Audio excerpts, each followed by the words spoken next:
Welcome to the 15th chapter of the series. We will see what has happened during November, and I can say that I am very angry at the team at the performances of this month. Following the tendency that was shown during the past season, when there were some matches that seemed the easy matches that had to be won, the first thing that happens, well, after a half an hour this time, is a defender running to tackle and make a penalty. So we're beginning at the half hour, 1-0 down. Then, as we seem to be coming back and creating chances, getting shots, 3 of them on target at those last minutes. Again, the centre back, we are paid by their rivals or something. I'm the centre back, I have the ball in across of space, the closest rival is in 15 yards, so what do? My mission is to walk to the opponent and put the ball on his feet, so he can run at the goalkeeper of our team. So, 2-0 down. Another of such performances. Right at the start, Sergio Alvarez has no better idea than to send the ball to the goalkeeper from the center of the pitch, skimming the ground over the grass when it's raining. So the ball stops at the middle of the way to be picked by their striker. Then they closed up shop, and it was a struggle to create anything. Another loss that this should have been a win too. Another game that we should have won, another game that we lost. This was perhaps the less infuriating game. In the first minute, Getafe gets a counter-attack where it's saved, the ball falls to the feet of their winger, and Manolev, trying to dispossess him, commits a penalty. Alright. Then Miku slots in from a corner. Far enough, he gets the ball to his feet. Luck happens that way. Fair enough. Then we changed to the 4-3-3, starting 4-2-3-1, as happened during the previous match. But I am not at all happy with the third goal that Getafe had. We already looked like coming back. We were strong, creating the chances at last that we didn't create during the first half. Cristian Bustos' goal was from a free kick, and was the only thing that was created during that first half. Well, thing is, ball is shot long in a pass for the right winger. Roberto Canella gets between the winger and the ball. And what happens when he has the ball in front of him and the opponent behind? Tackle the air, hit the ball to the corner, and from the corner came the goal in a follow-up. If he had not tackled air, maybe we would have at least gotten a draw. And yet another team to want a button to ask for some hitman to kill one of my players. We looked good. despite the final dominance in possession of Levante, and we were creating chances, maybe not many, but they looked very good quality. At the 62nd minute, Levante has a counter-attack that they take advantage of. A ball from the wing to behind of my defense in the center, and it's picked by the striker Angel. Cuellar doesn't save it. That's a decent goal. Then, in the 78th minute, Nangui, I apply the French rules of pronunciation as he's French, kicks a ball terribly badly to make a backward pass to a midfielder. But he misses terribly and sends the ball directly to the feet of one of their midfielders, who runs at the defense and draws one of the centre backs to him and sets free their striker Angel to score. And here happens one of the things that bother me about the player's rating. The mistake is made by Lani Nangui, who had a score up to that point of around 6-7 or 6-9. Everyone else, including Alberto Lora and Ivan Cuellar, were at 7 or so, or around that. The goal comes from a terrible bad pass from Lani Nangui, but it's Alberto Lora's rating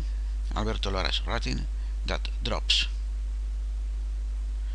while Nangui's rating stays more or less as it was.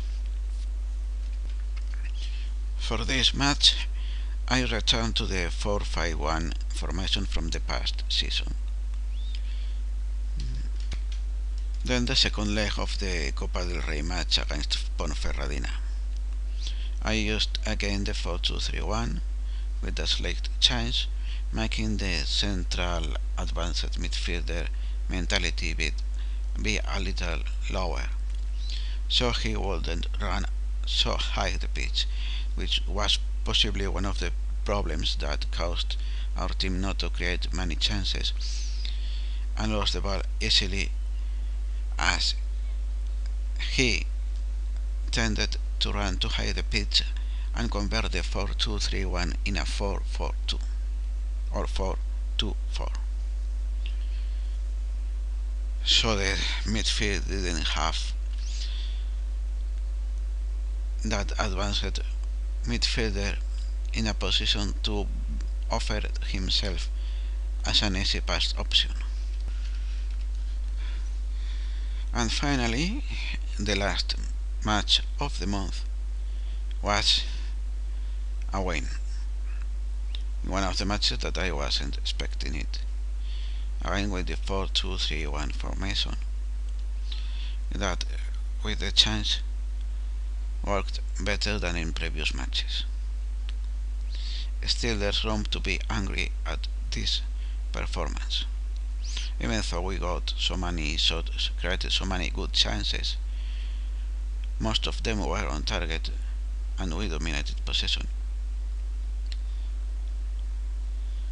We managed to get 3-0 up, and in the hour mark were still 3-0 up. And they had a player sent off in the 49th minute. But then the team disconnected, and through counter-attacks, Zaragoza managed to claw back 2 goals and put our victory in danger. And to add to that disappointment of second half, Juan Muñiz took the 2 penalties that were caught in our favor and missed them both. As a result, I've decided to set the penalty takers and put several other players ahead of him, as he seems to fail and miss everything that he shoots from the spot kick, from the penalty spot. With those poor results, we have dropped in the league and we are now 17th, tied in points with the relegation zone. Not good at all. It seems that Deportivo is the only team that has got a goal from direct free kicks in this month. Ivan Hernandez is still in the top 5 players with the most Player of the Match awards. No other player shows in anything of the other stats. Babovic is still in a injury that he got during the training this month, and Huma Babakar got injured for 3 or 4 weeks just after the Copa del Rey match, when I was planning to put him in the first 11 after his good performance in the Copa del Rey match.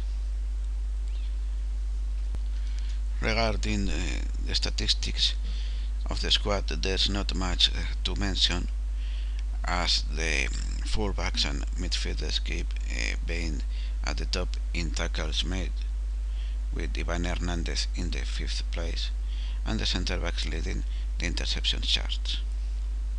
There is one thing of interest, though, that is the high amount of mistakes from Bernardo,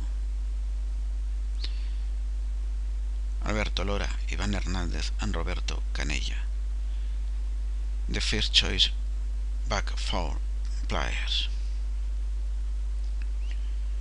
with Bernardo having 2 of them leading to goal and Ivan Hernandez 1. Then Roberto Canella up to 3 mistakes leading to goal.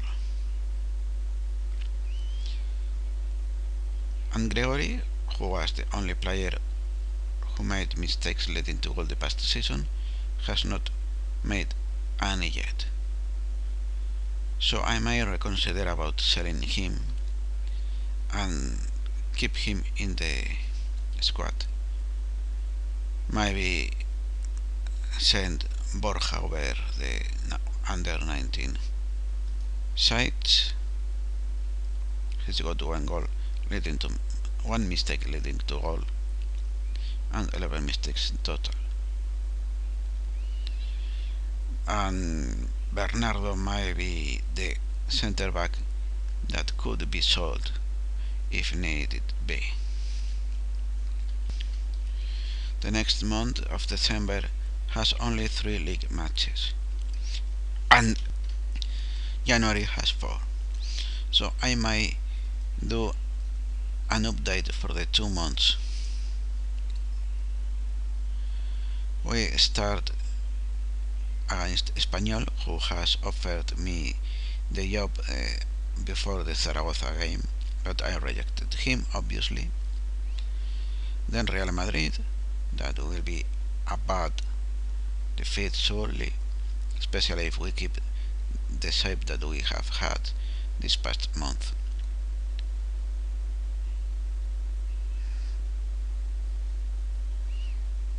Real Madrid should be impossible to win. Malaga very hard. Sevilla very hard. The other could be anything. The match against Espanyol is one that we should be winning, as they are the last of the table right now. And that's all I had to say for today. Thanks for watching. See you next time.